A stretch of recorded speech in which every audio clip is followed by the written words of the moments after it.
Press the bell icon on the YouTube app to never miss a video from Newslaundry.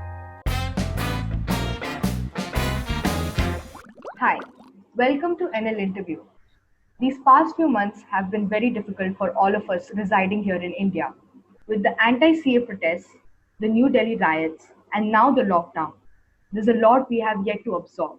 In such situations, one would consider the possibility of meeting a therapist.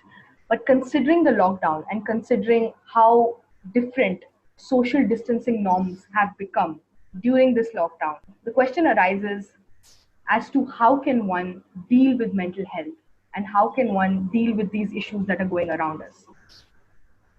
One of the things that has come out during these riots, during these anti-CA protests, and now during the lockdown is that Muslims have continuously been targeted and marginalized through every point of time.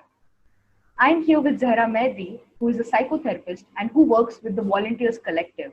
She reaches out to many of such people in need through online video counseling sessions. Hi, Zehra. Hi. How are you? Well, I'm inside the house and I'm not sick, so I'm lucky. How does it feel to work in such a setting, especially considering how situations have changed? Like, what's going on through your mind right now? What's going on from mind right now? I'm just wondering when will the lockdown open and how will we understand life that will begin to look very, very different post the lockdown. Okay. So yeah, that's what I'm thinking about. So Zehra, could you tell our viewers a little bit about the kind of work that you do and how that has changed ever since the lockdown has happened? Okay, so I'm trained as a psychoanalytical psychotherapist, and which basically means I see people face to face. And by my training, I'm the whole couch and Freudian and dreams and all of that stuff. And of course, it's not as caricatured as one would see in cinema, but a lot of it is really about analysis and interpretation and illnesses and symbolizations, etc. I'm also doing currently, actually for the last 4 years, I'm doing a PhD at Columbia University, and I'm looking at the psychopolitical implications of internationalism on Muslims in India. And I've been in June. I'm sorry, that sounds really interesting. Could you tell us a little bit about that? Yeah, sure. So basically, at one level, I'm looking at how Muslims live as the enemy that they are constructed out to be in Hindu nationalism. That there's so much writing that really talks about why people think of Muslims as enemies and what is wrong with that approach, but what really happens to the one that is demonized, and how does it affect their everyday lives, and how do they look at themselves as Muslims and as Indians. And so the whole work is really about the psychological role in political subjectivity. So yeah, that's the work about it. Okay. And how has that helped you in your work now, considering how the current scenario for Indian Muslims has changed? The thing is that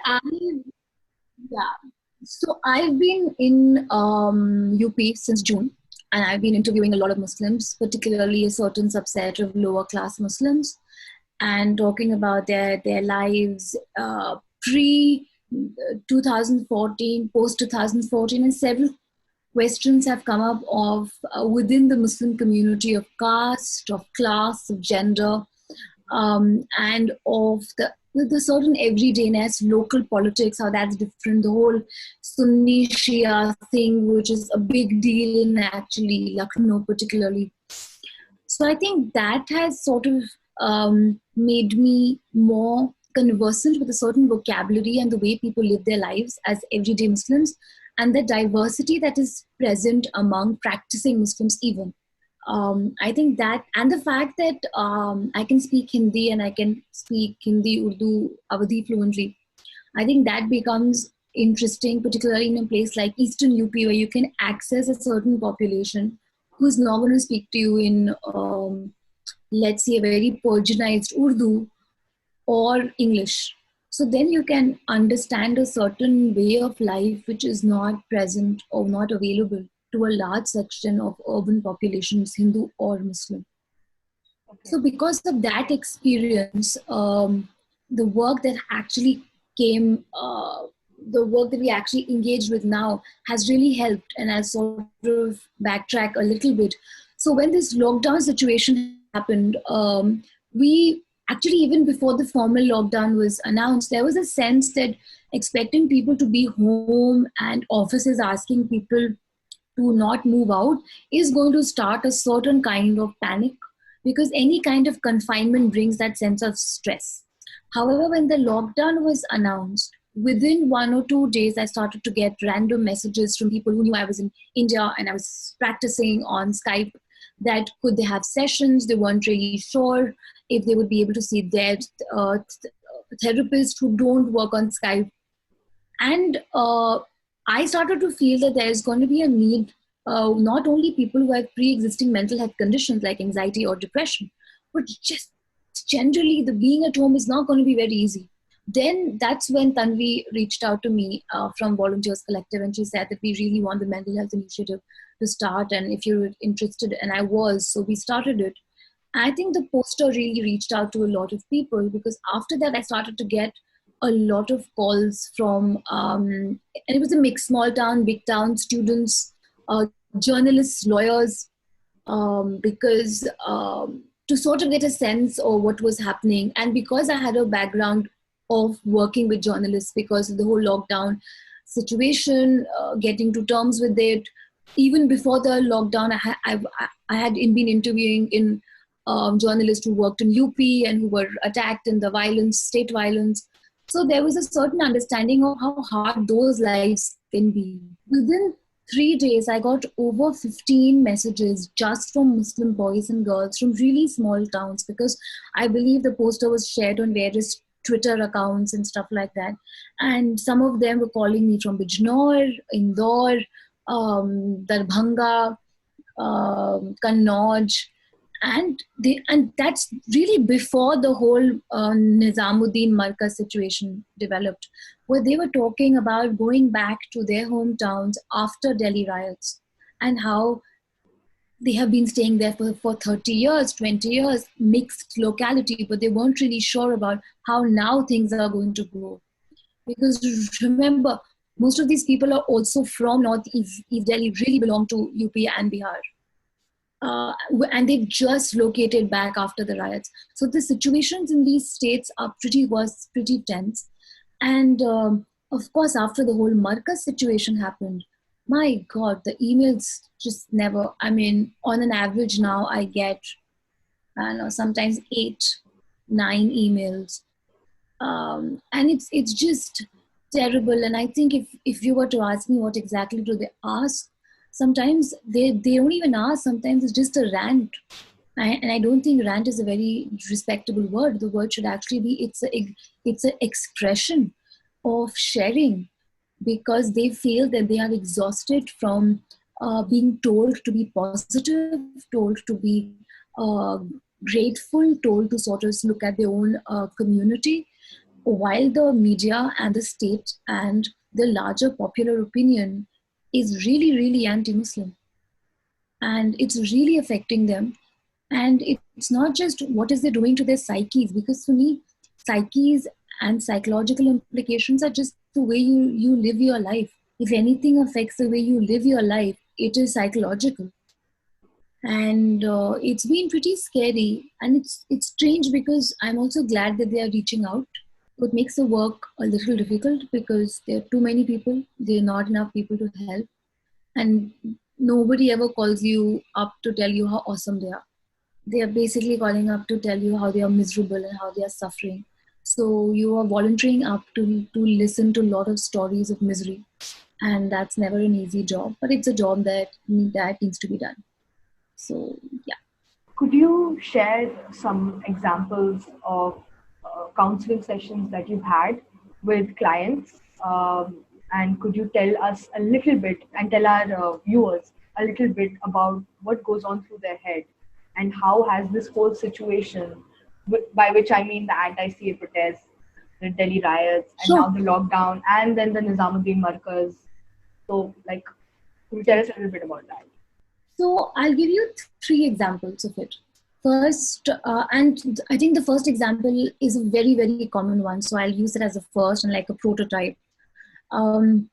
There's this young boy from a city in Bihar. He gives me a long email, and it's in Hindi. And he says how he feels he's not stressed in the way one would imagine stress is, but he's a boy who is 21. He is a student in Northeast Delhi, and his biggest issue is that he is painfully realizing that he's losing all his friends because most of his friends are now becoming anti-Muslim, and he just cannot wrap his hand around the fact that some of these friends are friends since childhood.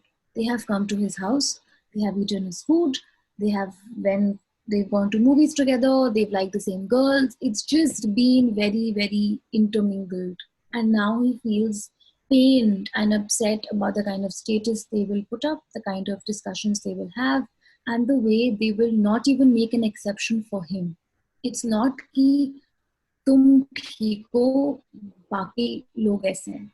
And it is very troubling for this young boy who is the first in his family to get any education, to realize that he can't combat them because they're too far many in number. He feels he can't protest because his parents feel terribly scared. लड़के को कुछ हो गया उठा के ले गए तो. He's unable to write stuff answering back on Skype or on Facebook for the same reasons. So now this is a boy of 21. Actually, I should actually call him a man who is stifled, who's at every juncture, he's told, shut up, shut up, shut up. And it's not just shut up said to him by the outsider. It is the shut up saying said to him by family, who's so terrified कि अगर बोलेगा तो उठा लिया जाएगा. So there's so much rage, but there's so much fear about expressing that rage. So it just feels uncontainable for this man. And I think so our email exchanges are really about him. Actually, we started talking on the phone because it was a lot easier. Internet was a big issue. Where it was really about just venting out. Where I was able to, I don't know what I was able to do, but just to provide a platform without telling him to shut up and take it in, but to really talk and express. And sometimes it's not that, in fact, the thing that is common with him and many other people who have written is that they are not looking for solutions. They know there is no solution. They just want to be able to talk about how miserable they are feeling. And there is no space where they can talk about without having to get into this, nahin, but Muslims are also bad, but no, Hindus are also bad. It becomes a futile exercise. And that's also what I try to explain to them, that it's a futile exercise because you're trying to combat emotion with reason. Hating is emotional, it's not logical. So it's going to be an exhaustive exercise. At the same time, it is difficult for me to ignore the fact that there may be actual threats. And I think to link, and I'll use that to come to my second, where a young man, again, gave me a call. He got my number from somewhere, asking me to talk to his old mother. And this is in a small village not village, it's a small town in UP, where he was really concerned about his mother, whom he wanted me to talk as his teacher, because she was unable to sleep at night. She was constantly reading the namaz, and she had literally tied the son to her bed and said, "Tum bahar nahi jao. Tum kisi bhi halat mein bahar nahi jao." To the point that he was feeling suffocated. And then I spoke to the mother on the phone, and it was a very painful conversation because she was this woman who was absolutely terrified of the fact that beta bahar jayega, to log will find an excuse to, and this is a family who's got nothing to do with the Jamaat, nothing at all. दूर दूर से family में भी कोई नहीं जाता है या किसी का ताल्लुक नहीं है. But she's so terrified of the fact कि बेटा जाएगा तो मार देंगे या harass कर देंगे. And it of course exacerbated her anxiety when that young boy hung himself. And this, I mean, a lot of older people may not have access to news the way younger ones have, कि वो देख सकते हैं, but घूम फिर के these are the conversations that are happening with people in the house. If you ask her कि आप क्यों ये कर रही हैं, she would not have an answer. That is what she needs to do. Somebody had to tell her कि आपको डर लग रहा है, आपको डर लग रहा है कि बेटा बाहर जाएगा तो मार देंगे. Because I think that's my job. I do, instead of telling them what to do, because I can't tell her anything. I can't tell her anything that's going to make her feel less afraid than to tell her कि ये डर acknowledge करना पड़ेगा, इसके बारे में बात करनी पड़ेगी आपको और आपके बेटे को मिलकर. Otherwise आप अपने डर के साय से उसको घोट देंगे, वो आपसे झूठ बोल के जाए. I think to be able to channelize this kind of conversation becomes really the job, जिसमें you constantly have to be aware that there is a very, very real threat that is looming. You can't dismiss it as something that's happening inside their heads. And you don't know to what extent this is going to help. So I have no illusions of any help that I may be doing or any change that I may be giving. I just feel there's a platform. I just feel I can take it. I don't ask them to, as I said, shut up or not talk about it or be positive. A lot of it is to share reality with them. And I think that's incredibly important. I'll come to the third example of this young Muslim woman in Delhi. Stays in the very fancy South X cosmopolitan sort of South X kind of locality.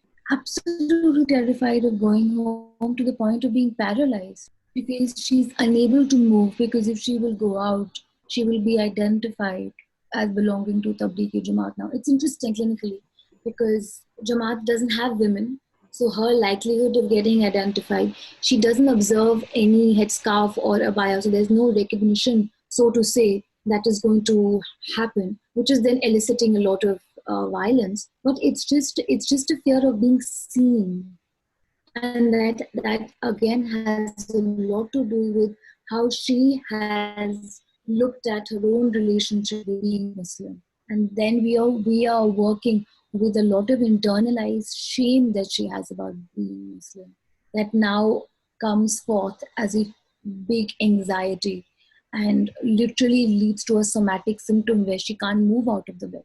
So I think a lot of the work that happens, particularly through psychoanalysis, is to deal with a meaning of things that happen.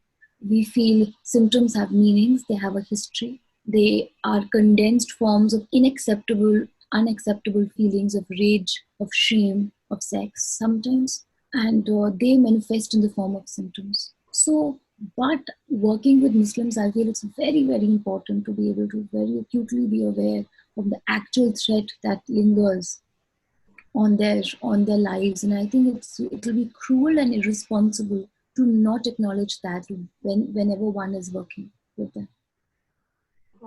So having some background in working with Muslim issues, getting to know the landscape of North India very, very intimately helps in the work I do or the work I do in terms of seeking mental health support. And have there been clients who have not come from the Muslim community, but who felt affected by whatever that has happened to either their Muslim friends or to people from the Muslim community in India? Oh, absolutely. So once these numbers started to come, I got really, really worried. And I put up a small Facebook post saying that unlike any other form of exploitation and abuse, which has dedicated helplines, there is no helpline for Islamophobia. So let me offer one. And if people who are affected by any Islamophobic narratives and are exhausted by this rhetoric of hate, please write in. And you will be surprised. That is also why I got so many mails. But the first 5 emails that I have got are from non-Muslim boys and girls. Because And they're young people. I think I keep slipping into the whole boys and girls thing because there's such young people writing, like most of them are 17, 18, who are exhausted with their parents and families hating so much. There was this particular 18-year-old girl who wrote me a mail titled "How to Get Rid of Islamophobia," and because she was like, I can't stand my parents' ability to hate so much, and it's so confusing because they've been fantastic parents to me, and they've been nice and kind. So where is this hate coming from? And no matter what I do with them and talk to them, it's a lost cause. And it adds to and the point is not just who you are hating. Hate in its ability creates a certain kind of atmosphere. It's the same with actually lynching. It's not after a while, I mean, it is about who you're lynching, but it's the ability to be able to lynch, which will then find new targets. It's just the same thing about hating. That hating Muslim, the way it translates into misogyny, it's not too far. So my work with these, my interaction with these young people is to try and engage their families with the themes that they are targeting. Whether it's about dirt, whether it's about sexuality, whether it's about violence. that अगर मुसलमान की जगह ये काम कोई और कर रहा होता तो क्या ये एक्सेप्टेबल होता? उनको काम से प्रॉब्लम है, जो चीज हो रही है उससे प्रॉब्लम है, या कौन कर रहा है उससे प्रॉब्लम है? Because then the debate or the interaction can really go anywhere. Because it's not going to go anywhere if it's around silos of identity, because clearly that's a lost cause. So I think a lot of, and actually I wasn't anticipating so many non-Muslims to write. But it actually really is heartening to also see young people really concerned with this kind of hate environment contributing to a larger circle of violence in the city, in the country actually. Yeah. And considering your experience with people of the Muslim community and how you started taking online video sessions, is there anything you would like to tell our viewers on how to deal with mental stress, how to deal with, and especially people who have been targeted time and time again? Is there anything you'd like to tell them who are watching right now? See, I'd like to tell you something which comes from this whole psychoanalytical and training that we have as PhD students. So one of the things that's important to realize that we are dealing with what can be called is the struggles of an invisibility. What we don't know, what we can't see is what evokes the most fears in all of us. And this virus is invisible. So, and I think that's a huge part of the problem, because we don't know how to protect ourselves against who should we safeguard ourselves. We don't know that. And that's why we need to find it. We need to find a visibility to this invisible, unknowing threat of contagion. In this space, then visible markers emerge in the form of enemies that can be looked at, identified, held responsible, blamed, attacked, and all of that is aimed to make us feel that, see, that is the problem, it's far from us, let's attack it, squash it, and we are safe. And that is a shifting category that sometimes in the form of migrant laborers who are considered unruly and are breaking the lockdown. Sometimes it is considered doctors who are actually there to help you but are considered carriers of the disease. And third, and the most frequent common enemy, is going to be the Muslim, who then can be, and the practicing visible Muslim that can be seen, picked on, beaten, put in their place. So I think a lot of it, and this is also what I tell a lot of people I talk to, that thoda sa समझना पड़ेगा कि क्यों मुसलमान target किए जाते हैं, because there's a need to hate. That's unfortunate, but it's true. And I think once we get a sense of the discourse of it, कि ये बन कहाँ से रहा है, because all the prejudiced comments are not coming up the first time. In 1920s, if you look up the work of I'm Charugupta, And she's talked about the pamphlets that came out right at the beginning of Gita Press, who really talked about doing arthik bahishkar of Muslims, not buying stuff from them, not trusting food they sell. It's nothing new. But the point is कि जब आप crisis में होते हैं, जब आप एक कमरे में बंद होते हैं, जब आप डरे हुए होते हैं, तो कौन सा डर सामने निकल के आता है? अंदर जो होता है वो क्या बाहर निकल के आता है? I think that is what we are finding.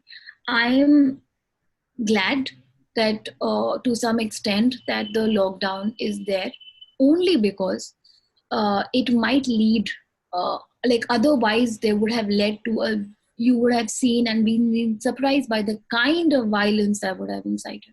And a lot of fear is actually कि जब lockdown बंद होगा तो क्या होगा? And it's important to remember that almost every political party head has condemned it. So clearly we are not seeing a state-sponsored thing. We are seeing a civil society spread of the fear and the hatred of Muslim. We don't need the state. We don't need state sanction. Now it's come in the civil society. I think that is painful, but I think it's an important takeaway from it of this whole pandemic, that in situations of a lockdown, our worst fears are going to come alive. And for a majority of the country, the worst fears is of a Muslim retaliation, which is completely fictional. I'm sorry, I don't have like anything positive to say like that. It's quite a difficult situation, and I understand that. So I just want to say that for someone like you who's been working tirelessly and working tediously towards, I wouldn't say tediously, but working effortlessly, it's really inspiring. And it's been an honor to interview you because I've gotten to know so much. And I've gotten to know about the nuances, which possibly none of us would have been able to understand since all of us are on lockdown. And whatever we take from our feed, it's very surface level. None of us can get in depth. And that was one of the reasons why I wanted to talk to you, because I knew that our listeners would be able to hear a much different perspective, and they'd be able to see the situation as not something through their eyes only, but through the eyes of someone who's working with people who are stressed and who are depressed. So I would like to thank you for taking out the time to speak with me, Zehra Mehdi, and being very patient, even though there's been a lot of glitches. And No, not at all. Thank you so much for thinking of this and of reaching out. And I'm not a very video person, so thank you for your patience for that. And I think it's incredibly important. It's not the most fascinating thing to talk about because, unlike most therapists, I do not have something positive. In fact, positive has now become the most dangerous word of the year. So maybe we should take a cue from that and talk about the importance of taking the way things are, and maybe some sort of future can be envisioned in this otherwise sense of I don't think it's about honor. We all doing our part. It's all a drop in the ocean. So yeah. Okay. Thank you for sharing your views, and thank you for sharing your experience with us. I hope our listeners have gotten a sense of exactly what's going on, and I hope you've gotten through to all of them. It was a pleasure talking to you. Thank you so much. Thanks a lot.